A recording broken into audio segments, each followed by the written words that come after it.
YCP అధినేత జగన్ విమర్శలకు అమరావతి సరైన సమాధానమిస్తుందని ఏపీ సీఎం చంద్రబాబు అన్నారు.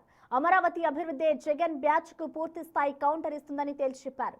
అభివృద్ధి అనేది ఆగదని, హైదరాబాద్, బెంగళూరు వంటి నగరాలు నిరంతరం విస్తరిస్తూనే ఉన్నాయని గుర్తు చేశారు. అమరావతి కూడా ఇదే తరహాలో నిరంతరం అభివృద్ధి చెందుతుందని తెలిపారు. అభివృద్ధికి ముగింపు అనేదే ఉండదని స్పష్టం చేశారు. ఇక మీడియాతో చిట్ చాట్ సందర్భంగా చంద్రబాబు ఈ వ్యాఖ్యలు చేశారు.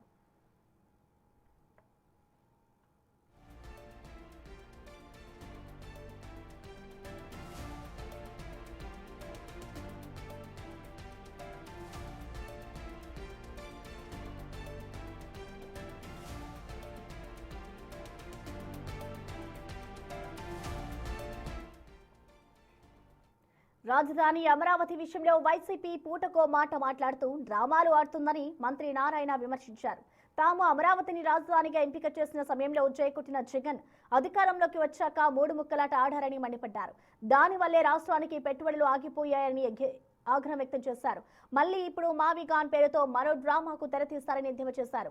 దీనికి ఖర్చు తక్కువ అవుతుందని ప్రచారం చేయడం హాస్యాస్పదమంటూ సెటైర్లు వేశారు. అమరావతి క్యాపిటల్ సిటీపై వైసీపీ నాయకులు ఒక్కొక్క రోజు ఒక్కొక్క మాట మాట్లాడుతున్నారు. 2014-19లో ఆ రోజు ప్రతిపక్ష నాయకుడిగా ఉన్న జగన్మోహన్ రెడ్డి గారు అసెంబ్లీ సాక్షిగా గుంటూరు, విజయవాడ మధ్య అమరావతి అని ఒప్పుకుంటూ 30,000 ఎకరాలు కావాలని చెప్పి ప్రభుత్వం మారంగానే మూడు రాజధానులు అంటూ మూడు ముక్కలు ఆటాడి రాష్ట్ర ప్రజల్ని మొత్తం కన్ఫ్యూజన్లో పెట్టి ఏమీ చేయకుండా రైతు సోదరులను అయితే నానా ఇబ్బందులు. ఎంత ఇబ్బందులు అంటే కేసులు, అనేకమైన కేసులు. వాళ్ళు పాపం హైకోర్టు, సుప్రీంకోర్టు చుట్టూ తిరిగి సరిపోయింది. మహిళల్ని కొట్టారు, ప్రెగ్నెన్సీ ఉన్న మహిళలు కూడా బూట్కాలతో కొట్టారు.